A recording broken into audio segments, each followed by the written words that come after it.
Madam ఈరోజు మనం చూసుకున్నట్లయితే జుకేష్ అనే వ్యక్తి వరల్డ్ టెస్ట్ ఛాంపియన్‌లో విన్ అవ్వడం జరిగింది. ఇదొక యంగెస్ట్ చెస్ ఛాంపియన్ అన్నమాట వరల్డ్ సంబంధించింది. అది కూడా మన ఇండియా వాడు అవ్వడంలో మీకెలా అనిపిస్తుంది? చాలా సంతోషంగా ఉంది. హ్మ్. విశ్వనాథ్ ఆనంద్ తర్వాత అంతటి ఆటగాడు మన ఇండియాలో లేడే అంటే చాలా మంది వచ్చారు. ఈ హ్మ్. మధ్య కాలంలో చిన్న చిన్న వాళ్ళు కూడా చాలా మంది ద్రోణవల్లి హారిక, హరికృష్ణ, పెండ్యాల హరికృష్ణ హ్మ్. ఇట్లా చాలా మంది వచ్చారు. కానీ విశ్వనాథ్ ఆనంద్ స్థాయికి అయితే వెళ్ళల వాళ్ళు. ఓకే. ఇప్పుడు ఇతను ఆ స్థాయికి వెళ్ళగలిగిన జుకేష్ జుకేష్‌కి ఆ స్థాయి ఉంది అనిపిస్తుంది. ఎందుకంటే వయసు ఉంది, యంగ్. యంగ్ అదే. పరిగెడతాడు. ఆ! ఇతను ఇప్పుడు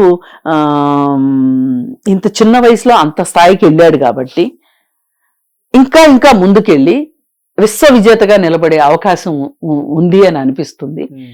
ఏది ఏమైనా మనకి చాలా సంతోషకరమైన విషయం ఇది. అవును. మనం ఒక రకంగా ఎప్పుడు కూడా రష్యా వాళ్ళే చెస్ ఛాంపియన్లు అవుతూ ఉంటారు.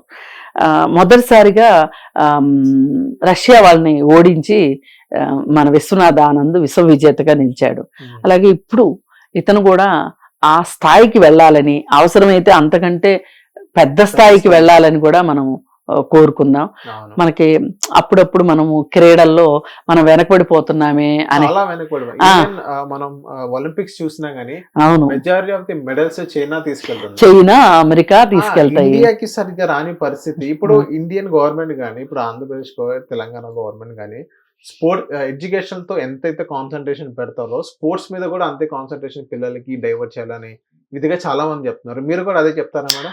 చెప్పటం ఏంటి, దానికి తగ్గ చర్యలు తీసుకోవాలని చెప్తాను. ఓకే. ఎందుకంటే మనం ఎక్కువ చదువుల మీద, కాంపిటేటివ్ ఎగ్జామ్స్ మీద ఎంత త్వరగా చదువుకుంటాడు, ఎంత త్వరగా సిబిఎస్ఈ సిలబస్లో చేర్పించి కూడా ఎంట్రన్స్ ఎగ్జాముల్లో రావాలి, ఇంజనీరింగ్ చేర్పించాలి, ఐఐటి అనే ఉద్దేశంతో 8th కాగానే స్టేట్ సిలబస్ కు మార్చే తల్లిదండ్రులను చూస్తున్నాం. ఇది చాలా చాలా తప్పు. వాళ్ళ మీద చాలా ప్రెషర్ పడుతుంది. వాళ్ళు ఒక రకమైన వరవడికి అలవాటు పడి మళ్ళీ ఇప్పుడు వీళ్ళు చెప్పారు కాబట్టి తల్లిదండ్రులను ఎదిరించలేక వాళ్ళు మళ్ళీ స్టేట్ సిలబస్ కు మారి ఈ చదువుల్లోకి వచ్చేస్తారు. ఈ చదువులు మొత్తం ఆశాంతంలో కూడా ఈ ప్రైవేటు విద్య వచ్చేసిన తర్వాత ఆట స్థలాలు ఉండట్లేదు. ఇప్పుడు మీరు ఏ గవర్నమెంట్ స్కూల్ అన్నా చూడండి, గవర్నమెంట్ కాలేజ్ చూడండి, గవర్నమెంట్ యూనివర్సిటీస్ చూడండి, ఎంతంత స్థలాల్లో కట్టుంటాయి. ఇప్పుడు ఉస్మానియా యూనివర్సిటీ ఉంది, 100 ఎకరాలు. హైదరాబాద్ యూనివర్సిటీ ఉంది, 100 ఎకరాలు. ఇట్లా యూనివర్సిటీస్ అలా ఉంటాయి. అలాగే గవర్నమెంట్ కాలేజీలు చూసుకుంటే, డిగ్రీ కాలేజీలు కానీ ఇంటర్మీడియట్ కాలేజీలు కానీ చూసుకుంటే బోలెడు ఆట స్థలం ఉంటుంది. అసలు ఈవెన్ మీరు ప్రభుత్వ పాఠశాలలకు కూడా ఖాళీ స్థలాలు ఉంటాయి, 4-5 ఎకరాలు ఉన్నాయి మొత్తం ప్లే గ్రౌండ్ అనేది ఉంటది. కానీ దురదృష్టం ఈ శ్రీ చైతన్య, నారాయణ ఈ 2 ప్రముఖంగా వినిపించేయి. ఇంకా వినిపించని చిన్న చిన్న చిన్న చిన్న స్కూళ్ళు బోల్డ్ ఉంటాయి. ఆ స్కూళ్ళకి అసలు ఆట స్థలాలే ఉండట్లేదు. అసలు చిన్నప్పటి నుంచినే ఆటల మీద ఆసక్తి లేకపోతే ఇంకా వాళ్ళకి ఎప్పుడు ఆసక్తి వస్తుంది? చిన్నప్పటి నుంచినే పెద్ద పెద్ద బ్యాగులు మోసుకుంటూ భారంగా స్కూల్కి వెళ్ళి అసలు ఆ చదువుని ఒక పెద్ద భారంగా తీసుకొని కష్టపడి ఇష్టం లేకుండా చదివి భవిష్యత్తుని అంధకారం చేసుకుంటున్న పిల్లలు చాలా మంది ఉన్నారు. పైగా ఈరోజు చిన్న పిల్లలకి సైట్ ప్రాబ్లమ్స్, పోషకాహారలేమి, రక్తహీనత, డబ్బులున్న పిల్లలకు కూడా. ఇవాళ ఏ పిల్లలకి కూడా పుచ్చిపోయిన పళ్ళు లేని పిల్లలు కనిపించట్లేదు.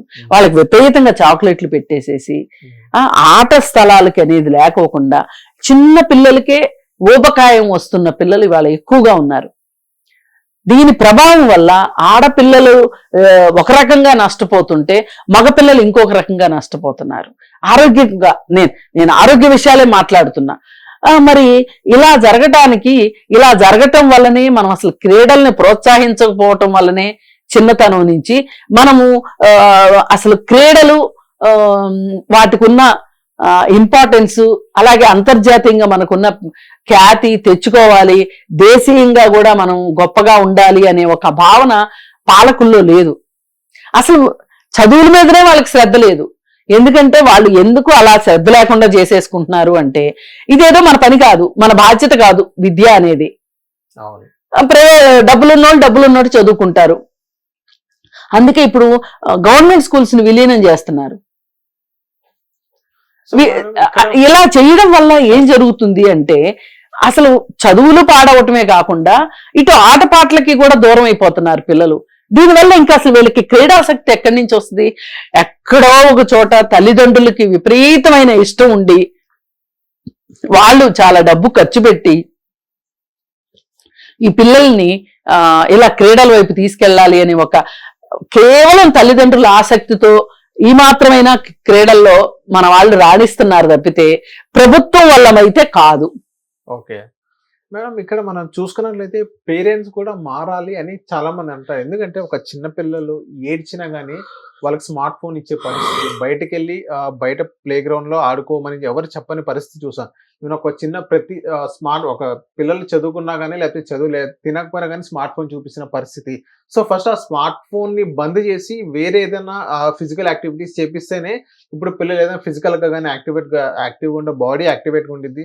ఏదైతే వాళ్ళు స్పోర్ట్స్ లో ఎలాంటి స్పోర్ట్స్ అంటే వాళ్ళకి ఇంట్రెస్ట్ ఉందో దాని మీద ఎక్కువ కాన్సన్ట్రేషన్ చేస్తారని చాలా మంది అంటున్నారు.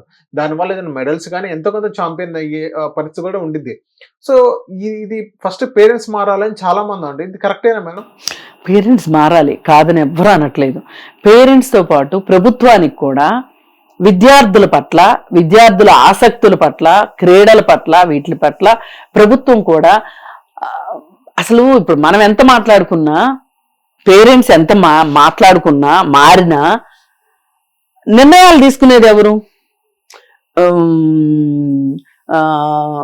ఏదైనా విధాన రూపకల్పన చేసేది ఎవరు? ప్రభుత్వమే కదా. చట్టాలు చేయగలిగేది ఎవరు? ప్రభుత్వాలే కదా. మనం ఊరికే సూచనలు ఇవ్వగలం తప్పితే మనం కాదు కదా. అందుకే ప్రభుత్వాలే మారాలంటాను నేను. తల్లిదండ్రులు కూడా మారాలి ఖచ్చితంగా, కాదని కాదు. విధిగా ఏవైనా ఒక 2 ఆటలు ఆడించాలి అని స్కూళ్ళు కూడా భావించాలి. ఈ స్కూళ్ళు ఎలా అనుకోవాలి అంటే వీళ్ళ మీద ఒత్తిడి తేగలిగింది ఎవరు? విద్యాశాఖ. ఆ డిఈఓలు, ఎంవిఓలు, వాళ్ళు వీళ్ళు అంటే విద్యాశాఖకు సంబంధించిన అధికారులు పూనుకోవాలి. ఆ అధికారులు పూనుకోవాలి అంటే విద్యాశాఖ వాళ్ళు, విద్యాశాఖ స్పెషల్ సెక్రటరీలు, ఐఏఎస్లు వీళ్ళందరూ తలుచుకోవాలి. వీళ్ళందరూ తలుచుకుంటే అవుతుంది. కానీ మనకి ఎంతసేపు ఐఐటి, ఇంజనీరింగ్, ఎంబీబీఎస్ అయిపోవాలి, విదేశాలకు వెళ్ళిపోవాలి. అది ఇది కాదు అనుకుంటే సాఫ్ట్వేర్ ఉద్యోగం తెచ్చుకోవాలి. అసలు ఆటల పట్ల ఆసక్తే లేదు. ఇప్పుడు కావచ్చు కొంతమంది చదువుకున్న పిల్లలు, యంగ్ పిల్లలు కావచ్చు, లేదు అంటే అప్పుడప్పుడే ఉద్యోగాల్లో చేరిన వాళ్ళు జిమ్ములకు వెళ్తున్నారు తప్పితే అది వాళ్ళ వ్యక్తిగత ఆరోగ్యానికి పనికొస్తుంది తప్పితే క్రీడలకు పనికొచ్చే విషయం కాదు. మనకి క్రీడలకు పనికొస్తే లాభం ఏంటి అంటే వీళ్ళు ఇండైరెక్ట్ గా దేశం పేరు నిలబెట్టిన వాళ్ళు అవుతారు. అలాంటి పని చేయటానికి మన ప్రభుత్వాలు కూడా పూనుకోవట్లేదు. ఎక్కడికక్కడ స్పోర్ట్స్ అకాడమీలు పెట్టాలి. స్పోర్ట్స్ అకాడమీలు పెట్టి స్పోర్ట్స్ ని ఎంకరేజ్ చేయాలి. ఎంకరేజ్ చేస్తే ఇట్లాంటి ఆటగాళ్ళు వస్తారు. ఆటగాళ్ళు వస్తేనే మనకి ఉపయోగం ఉంటుంది. పైగా ఈ వీళ్ళు చేయాల్సిన పనులు చేయకపోగా ఈ స్పోర్ట్స్ అకాడమీలో, స్పోర్ట్స్ కమిటీల్లో, వీటిల్లో రాజకీయ జోక్యం ఎక్కువైపోతుంది. ఇప్పుడు అమిత్ షా కొడుకున్నాడు జైషాకి అసలు క్రికెట్ లో నాకు తెలిసి ఓనమాలు కూడా తెలుసు అని నేను అనుకోను. కానీ అతను బీసీసీఐ ప్రెసిడెంట్.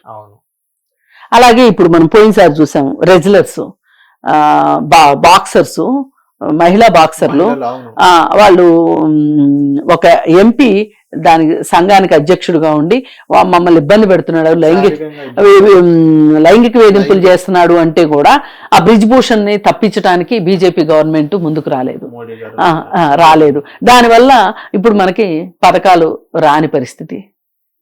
అసలు బాక్సింగ్ లో మనకి ఎప్పుడు కూడా పథకాలు వస్తాయి, అది కూడా లేకుండా చేశారు.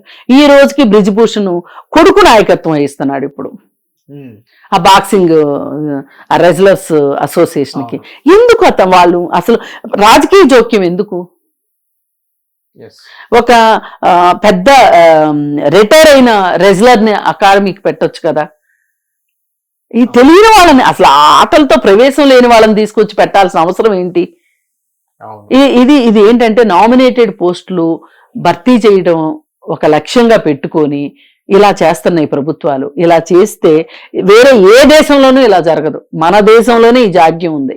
అందుకని చెప్పి రాజకీయ నాయకులు కూడా మేల్కోవాలి, అలాగే అధికారులు కూడా మేల్కొని దీనికి తగ్గట్లుగా పైగా తల్లిదండ్రులు కూడా చదువులు కావాలి, చదువులతో పాటు ఆటపాట కూడా ఉండాలి అనే ఒక ఉద్దేశం ఉంటే ఇలాంటి వాళ్ళు వస్తారు మనకి.